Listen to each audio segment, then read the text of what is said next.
Oke, baik. Assalamualaikum warahmatullahi wabarakatuh. Terima kasih kepada penyaji kita pada kesempatan hari ini, yaitu Saudara Daudi.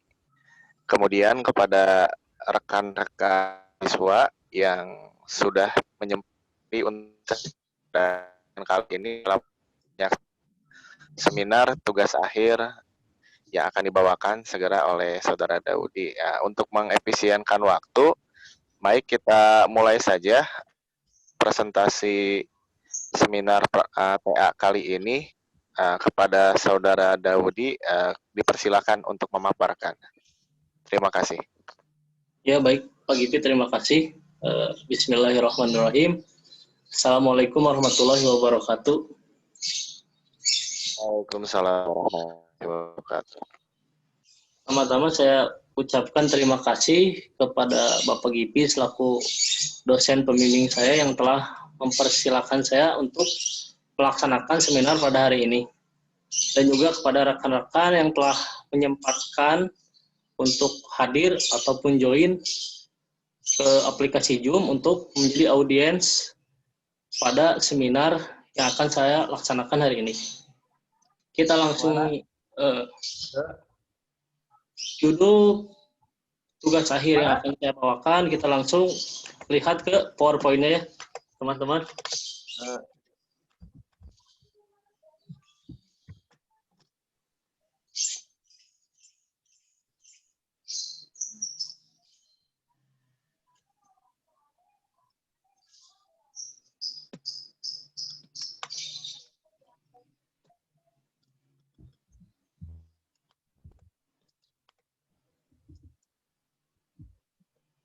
Tugas akhir yang akan saya presentasikan dengan berjudul Rancang Bangun Sistem Alat Pengisian Minyak Otomatis dilengkapi monitoring pengeluaran fluida. Nah, ini daftar isi presentasi. Yang pertama, saya akan menjelaskan pendahuluan. Yang kedua, kajian pustaka. Yang ketiga, perancangan alat. Yang keempat, itu pembahasan dan pengujian. Kita masuk dulu yang pertama, pendahuluan. Nah, latar belakangnya itu latar belakang penelitian saya kenapa ngambil judul ini, yaitu kita ketahui teman-teman bahwa teknologi saat ini dalam kehidupan manusia sangat berkembang pesat. Salah satunya yaitu di bidang industri. Nah, salah satu penerapan teknologi di bidang industri yaitu teknologi mesin filling yang digunakan pada industri minyak goreng. Nah, kita bisa lihat, saya zoom dulu PowerPoint-nya. Kita bisa lihat bagaimana mesin filling yang digunakan pada industri minyak goreng seperti bimoli dan lain-lain yang biasanya dijual di supermarket ataupun mal-mal. Nah, seperti ini ya. Ini proses pengisian minyak goreng yang dilakukan dengan mesin filling. Ini contoh mesin filling yang bisa melakukan pengisian serta bisa melakukan pengemasan. Kita lanjut. Nah, sedangkan penjualan minyak goreng di industri kecil atau yang sering disebut, yang kita ketahui biasanya yang dijual di pasar atau di warung-warung ya, biasanya disebut minyak curah gitu. Nah, pada proses pengisiannya itu masih dilakukan dengan cara manual. Nah, kita lihat, kita zoom lagi gambarnya. Nah, lihat. Nah, ini proses pengisian minyak curah yang ada di warung atau di pasar. Ya, seorang dari gambar ini dapat kita lihat seseorang sedang mengisikan minyak dengan menggunakan gayung gitu ya ke dalam plastik gitu. Nah, ini juga gambar yang kedua, ada seorang ibu-ibu gitu sedang memasukkan minyak sama kayaknya menggunakan gayung ini ke dalam plastik gitu. Nah, dari dua hal ini gitu, dari industri yang besar itu menggunakan mesin filling dan industri kecil yang hanya menggunakan hal yang manual dan sangat sederhana gitu, kita bisa melihat sangat bertolak belakang gitu ya dari hal ini. Nah, untuk itu gitu, dari pemasaran tersebut penulis saya sebagai penulis merancang sebuah alat yang dapat melakukan pengisian dengan cara praktis dan akurat, yang tentunya dengan harga yang tidak seperti mesin filling seperti ini ya, mesin filling yang dijual di industri yang besar itu harganya bisa sampai jutaan rupiah gitu. Bahkan saya lihat-lihat itu minimal harganya itu 7 juta, di atas 7 juta lah. Nah, selain itu, penulis juga merancang sebuah alat dan menerapkan sistem pada sebuah alat itu, yaitu sistem IoT atau Internet of Things, dengan tujuan untuk memonitoring pengeluaran minyak yang akan dijual nantinya. Next ya.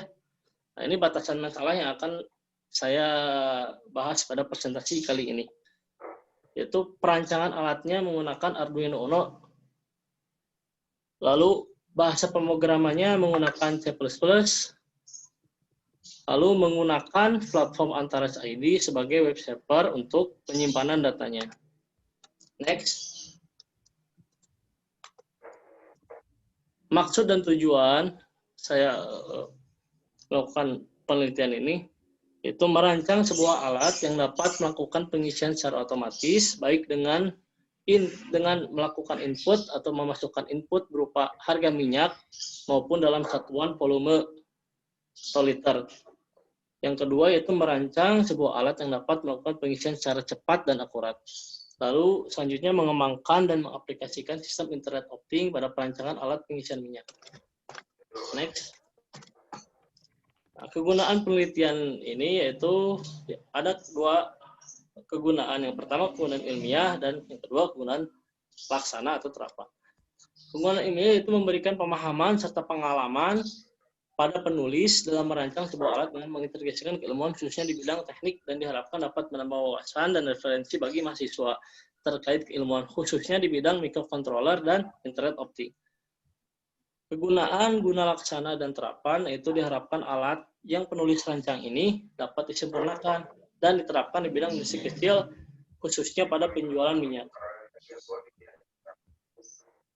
Kita balik lagi ke daftar isi presentasi. Sekarang kita masuk ke kajian pusaka, yaitu membahas teori-teori yang berhubungan dengan judul yang diambil oleh peneliti. Yang pertama itu ada pengertian otomatis. Apa itu otomatis? Otomatis adalah proses yang secara otomatis mengontrol operasi dan perlengkapan sistem dengan perlengkapan mekanik atau elektronika yang dapat menggantikan peran manusia dalam mengamati atau mengambil sebuah keputusan. Ya, selanjutnya ada Internet of Things.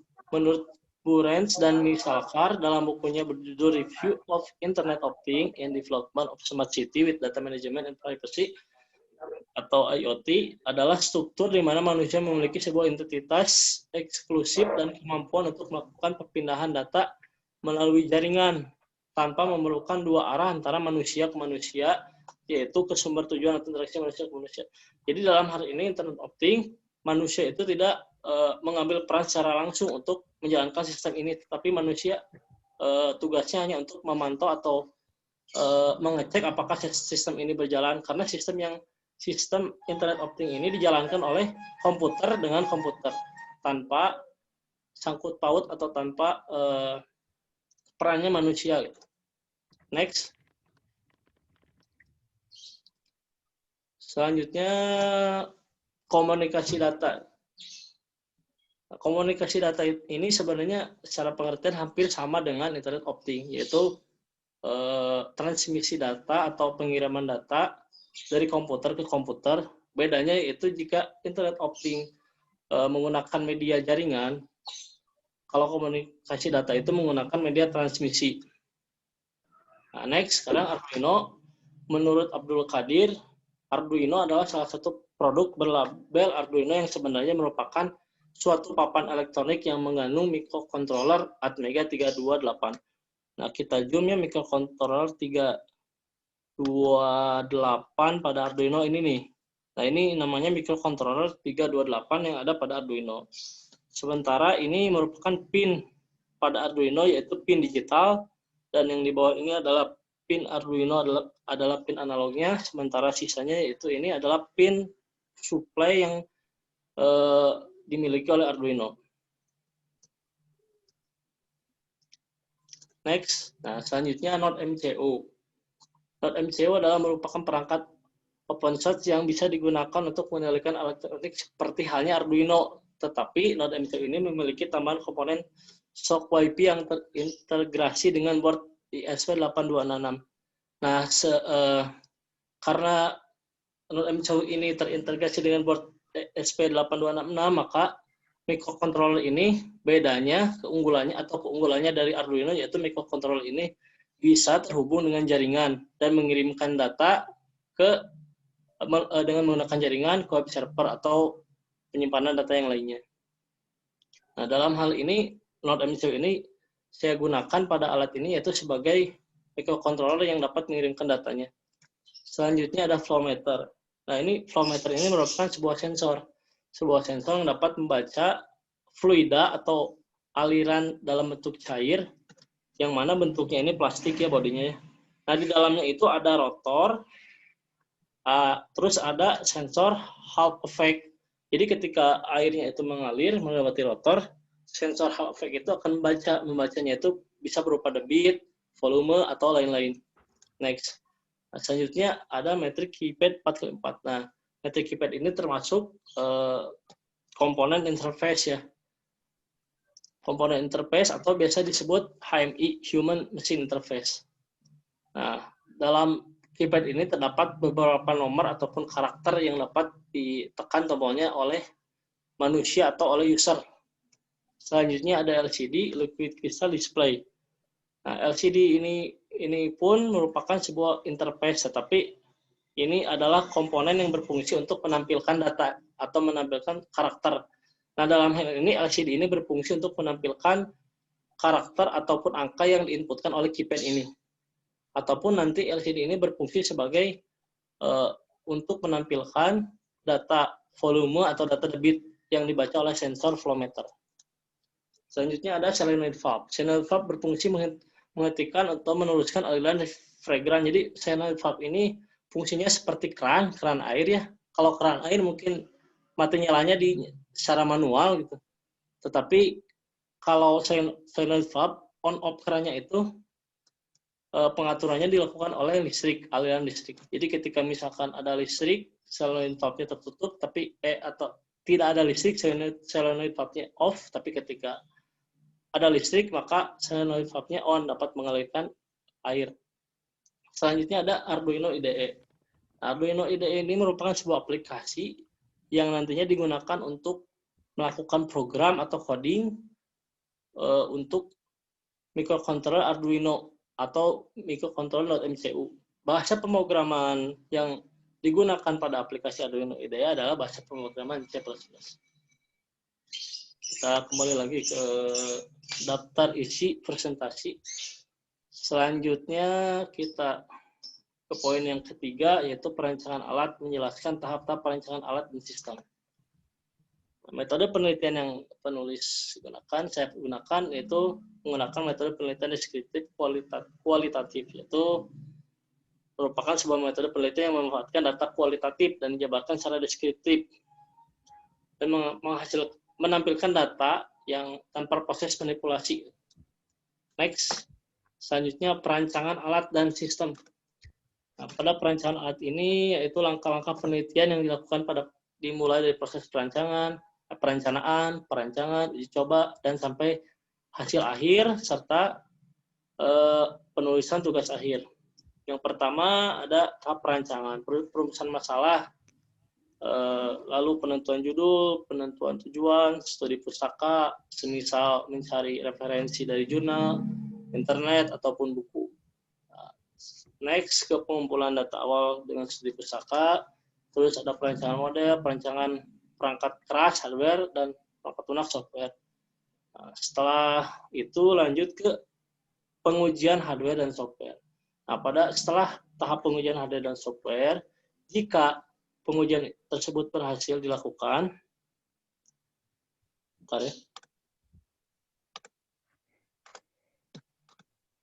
jika pengujian tersebut berhasil dilakukan, maka dia akan lanjut. Tetapi pada pengujian ini jika ada error atau kendala, balik lagi ke perancangan hardware dan software.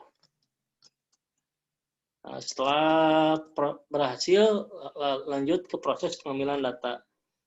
Lalu analisis data dan membuat laporan TA. Next.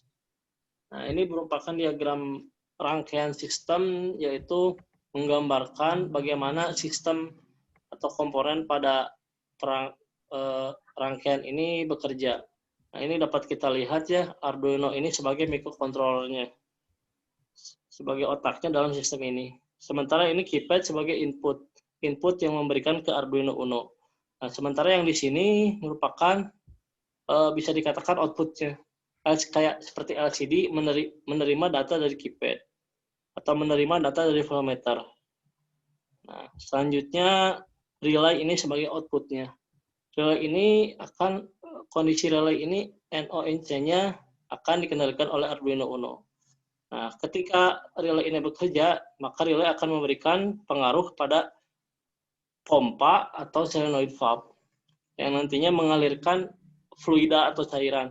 Dalam hal ini yaitu minyak.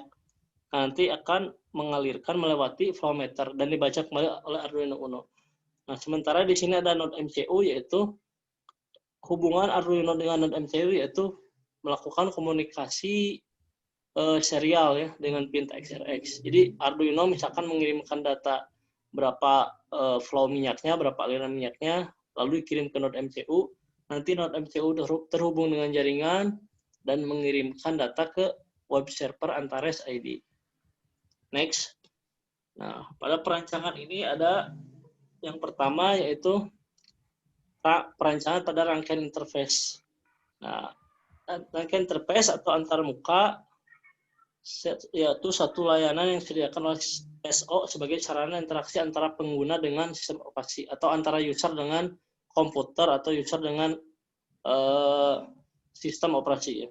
Nah, di sini ada Arduino dan ada keypad, lalu ada LCD. Selanjutnya yang kedua yaitu rangkaian sensor dan aktuator. Nah, jika dalam pengertian yaitu aktuator adalah sebuah peralatan mekanis untuk menggerakkan suatu atau mengontrol sebuah mekanisme atau sistem. Sementara dari pengertiannya sensor merupakan jenis transducer yang digunakan untuk mengubah panas, sinar, kimia menjadi tegangan dan arus listrik. Nah, dalam hal ini dalam perancangan yang saya buat itu rangkaian sensor aktuator yang bertugas menjadi atau yang berfungsi menjadi aktuatornya yaitu solenoid valve dan pompa. Sementara yang berfungsi sebagai sensor yaitu flowmeter, yaitu membaca aliran air dan mengubah nantinya menjadi data berupa bentuk digital. Selanjutnya yang ketiga rangkaian komunikasi. Yang ketiga yaitu rangkaian komunikasi serial. Nah, rangkaian komunikasi serial adalah salah satu komunikasi data di mana hanya satu bit data yang dikirimkan melalui untai kabel pada suatu waktu tertentu. Nah, dalam hal ini saya melakukan komunikasi data antara Arduino dengan node MCU dengan menghubungkan pin TX pada Arduino, yaitu pin 1 Arduino, dengan menghubungkan pin TX Arduino, dan menghubungkan pin RX pada node MCU, yaitu TX ini transfer data, sementara X ini receive, yaitu atau menerima data.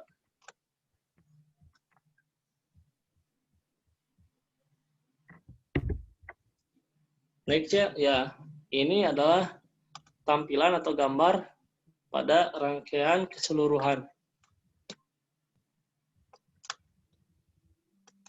Dari tiga rangkaian yang tadi saya jelaskan, yaitu rangkaian interface, rangkaian sensor aktuator, dan rangkaian komunikasi serial. Selanjutnya itu perancangan perangkat lunak atau software.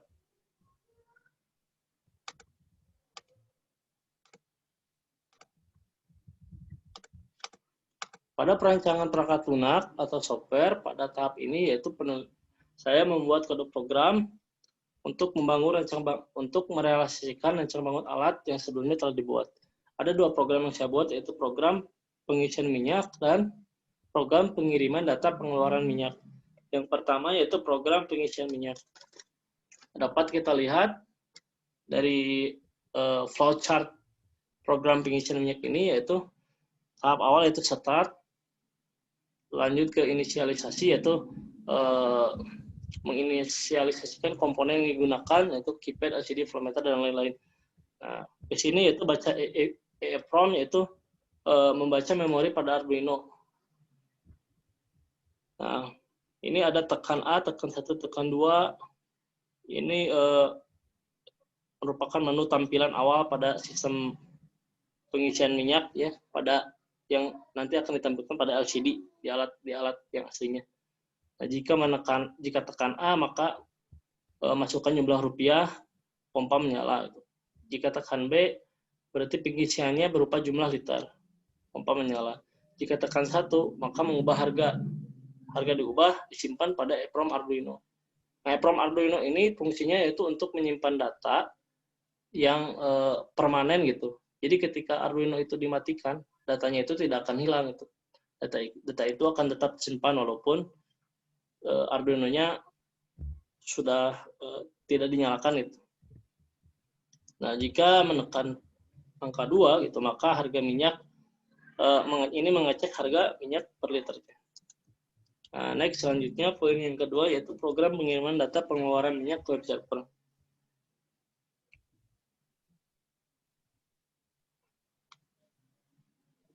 Nah, pada program ini yaitu start ya, inisialisasi yaitu Antares HTTP ID, yaitu alamat dari Antares web server Antaresnya, SysKey, terus WiFi SSID sama password itu yaitu jaringan yang akan kita gunakan atau hotspot atau WiFi yang akan kita gunakan. Hasil begin dia membaca serial atau menerima data dari data yang dikirimkan oleh Arduino. Nah, next ke sini jika data sudah terkirim dan data diterima oleh node MCU, maka data akan dikirim ke Antares ID yaitu dengan program Antares Send, Antares Add, dan Antares Send. Nah, jika itu sudah dilakukan, maka dilakukan proses looping lagi, menunggu data yang dikirimkan oleh Arduino. Kita kembali ya. Selanjutnya yaitu poin yang keempat, pembahasan dan pengujian. Nah, ini hasil perancangan sistem kerja alat. Yang pertama yaitu hasil perancangan program pengisian minyak. Nah, berikut dokumentasi berupa gambar yang saya tampilkan di PowerPoint ini. Nah, yang pertama itu tampilan awal pengisian minyak. Nah, jika kita menyalakan pertama alat pengisian minyak ini, maka tampilan menunya akan muncul seperti ini. Jika menekan A untuk mode harga, B untuk mode liter, 1 untuk ganti harga, 2 untuk cek harga per liternya. Next ke pengisian minyak berdasarkan inputan liter. Nah, jika tadi kita menekan tombol B, maka kita akan melakukan pengisian dengan memasukkan jumlah liter. Dalam hal ini kita bisa lihat jumlah liter yaitu 5 liter.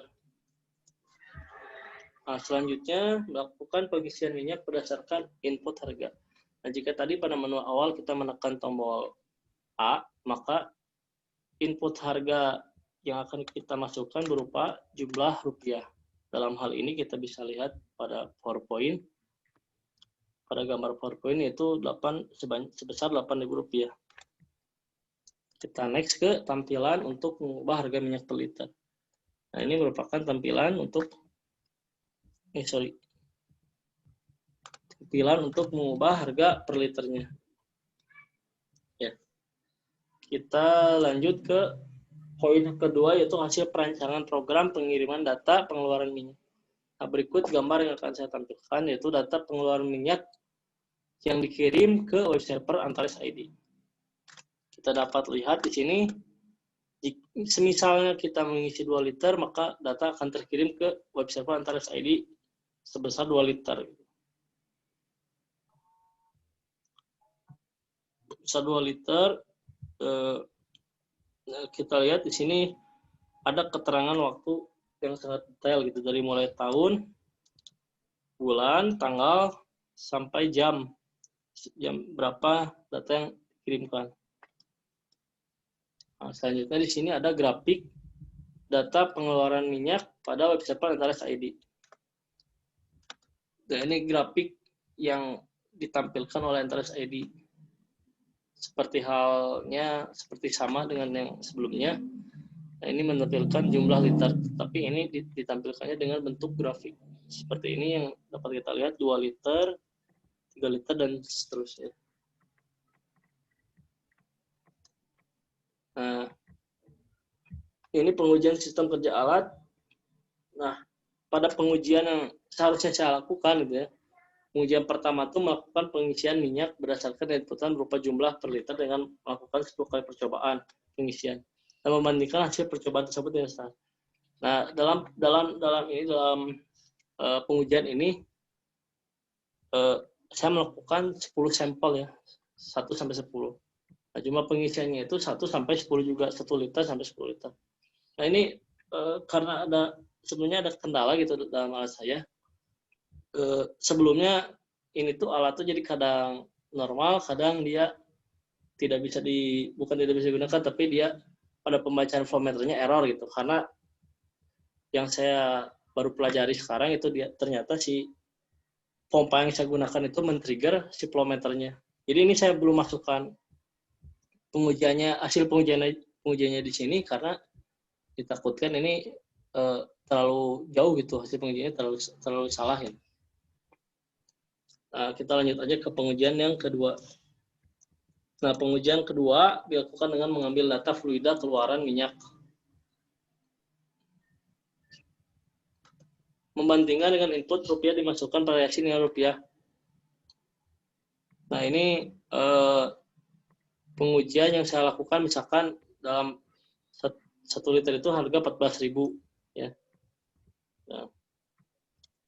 Nah, didapatkan dari hasil pengujian ini sebanyak dengan rata-rata 1,01, yang idealnya 1 liter ya, sama dengan yang harga selanjutnya gitu. Dan ditemukan gitu dari pengujian harga ini saya menemukan kesalahan sebanyak 0,5%. Next ke pengujian pengiriman data pengeluaran ke Antares ID. Nah, pada pengujian ini yaitu melakukan pengujian pengiriman data dan diuji apakah terjadi delay pengiriman data tidak, atau apakah data yang dikirimkan sesuai dengan yang dikirimkan atau tidak. Nah, dari pengujian ini saya dapatkan bahwa delay pengirimannya hanya sekitar 0,85 detik. Mungkin sekian presentasi yang saya sampaikan. Saya serahkan kembali ke Pak Gipi.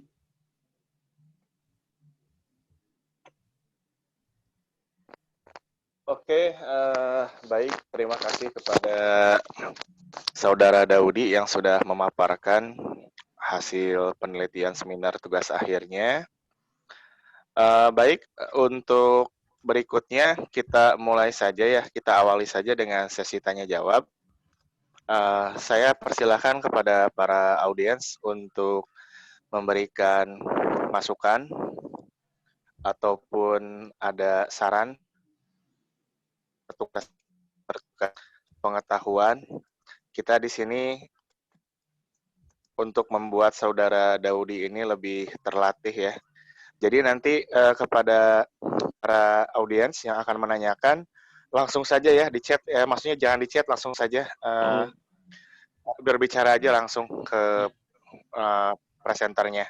Oke, kepada para audiens silakan bila ada pertanyaan silakan langsung ditanyakan kepada presenter kita. Terima kasih.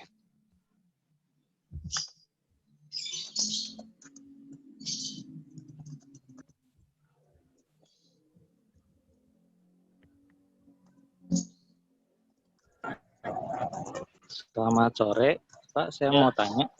Ya, silakan. Minyak ini apakah apabila terjadi hal misalnya powernya mati gitu, Pak, itu nanti ada efek nggak? Tapi selama masih dalam pengisian, itu nanti efeknya bagaimana, Pak, kalau misalnya powernya mati? Apa dia masih menyimpan data atau bagaimana? Ya, terima kasih yang sudah bertanya. Mungkin langsung saya jawab aja ya. Jadi misalkan ketika kita melakukan proses pengisian, tiba-tiba gitu terjadi alatnya misalkan mati atau tidak terhubung dengan listrik gitu ya. Nah, ketika alatnya itu mati, misalkan melakukan pengisian 2 liter, tetapi baru mengisi 1 liter, maka otomatis pengisiannya itu stop gitu. Di pengisian yang sedang dilakukan, misalkan dari 2 liter itu baru melakukan pengisian setengah liter, maka yang diisinya setengah liter. Tetapi data tadi gitu tidak akan langsung terkirim ke Antares ID gitu, ke web servernya, karena pengisian itu belum selesai belum beres lah gitu pengisiannya. Karena kalau datanya itu dikirim ketika pengisiannya beres, baru datanya itu dikirim. Tapi kalau belum beres atau kayak tadi mati ketika melakukan pengisian, maka data tersebut tidak akan terkirim ke web server Antares ID. Ya, mungkin itu jawaban dari saya. Saudara Andre, apakah masih ada hal yang kurang jelas? Silakan bisa ditanyakan kembali atau sudah cukup? Kalau untuk ini ada penanggulangan lain nggak? Kalau misalnya kan untuk kita sudah mengisi air 1,5 liter, tapi itu kan sudah terlanjur ya. Nah, ada penanggulangan nggak kalau misalnya untuk misalnya jadi terlalu jadi terselesaikan lah ininya miss-nya gitu. Ya, terima kasih, itu saja. Ya, kalau masalah itu sih sepertinya belum pada saat perancangan juga belum saya memikirkan hal itu gitu. Jika misalkan alatnya itu mati, nanti misalkan udah terlanjur gitu ya, dimasukkan ke dalam kemasan atau dimasukkan ke dalam wadah, misalkan mati, itu alat yang saya rancang itu tidak bisa merisum gitu, melanjutkan yang sebelumnya dilakukan pengisian. Tapi mungkin ketika mati, masuk lagi ke menu awal gitu, nggak akan bisa melanjutkan pengisian yang sebelumnya dilakukan gitu. Ya, paling solusinya misalkan terlanjur mengisikan, maka ya mungkin menggunakan kemasan baru gitu atau menggunakan wadah yang baru gitu. Jadi tidak bisa melanjutkan pengisian yang sebelumnya dilakukan itu. Mungkin jawaban dari saya itu. Ya Pak, terima kasih banyak Pak. Ya, sama-sama.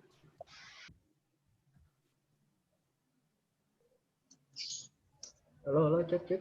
Silakan Ya, silakan. teman-teman yang lain. Ada yang mau bertanya lagi? Halo, cek. Tidak. Dodi ada ini suaranya? Ada. Oke. Kebetulan nih saya mau nanya, kenapa kamu kan banyak tuh source yang biasa digunakan IoT kayak Firebase dan yang lain-lainnya. Kenapa gitu? Apa alasan terkuat Anda memakai gini, siap ya. Saya udah mencoba beberapa platform yang lainnya seperti ThinkSpeak yang lainnya. Jadi kan internet of things itu tuh sistemnya tuh jadi secara real time mengirim data gitu ya. Tapi yang di sini saya butuhkan gitu, mengirimnya tuh tidak serta merta terus mengirim gitu. Terus mengirim kalau semisal data itu terus dikirim, misalkan pengisian belum selesai dilakukan, itu dikirim terus. Jadi misalkan proses pengisian nih 1 liter, 2 liter, 3 liter, 4 liter, itu dikirim terus. Nah itu saya belum bisa mengakali programnya dengan menggunakan platform yang lain gitu, seperti ThinkSpeak atau Blink atau apapun. Sementara menggunakan platform Antares, saya menemukan gitu program yang pas itu bisa mengotak-atik programnya lah menggunakan Antares. Jadi ketika pengiriman datanya itu bisa diatur ketika proses pengisiannya itu beres, baru data dikirim. Jadi tidak secara terus-menerus dikirimnya. Mungkin itu alhamdulillah jawaban dari saya.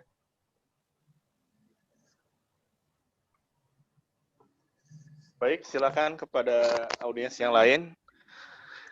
Nggak apa-apa, kita di sini bebas aja, kan tujuannya kita membantu Daudi ya. Jadi nanti mungkin pertanyaan-pertanyaan yang Anda sampaikan sekarang itu justru sangat membantu Daudi nanti pada saat sidang.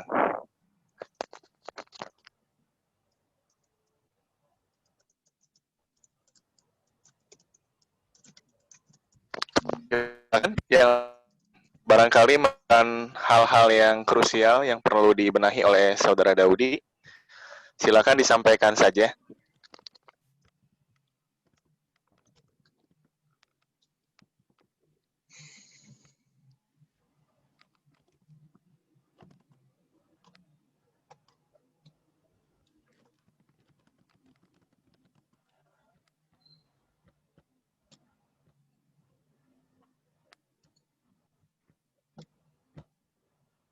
Masih ada tidak? Kalau tidak ada, mungkin dari saya sih ada beberapa catatan, tapi mungkin nanti sifatnya saya langsung sajalah nanti Saudara Daudinya ketemu dengan saya gitu, tidak usah disampaikan di sini gitu karena ada beberapa catatan gitu, karena nanti juga waktunya malah panjang ya, dan ini kan menggunakan Zoom yang free ya, jadi dilimitasi hanya 40 menit kurang lebih.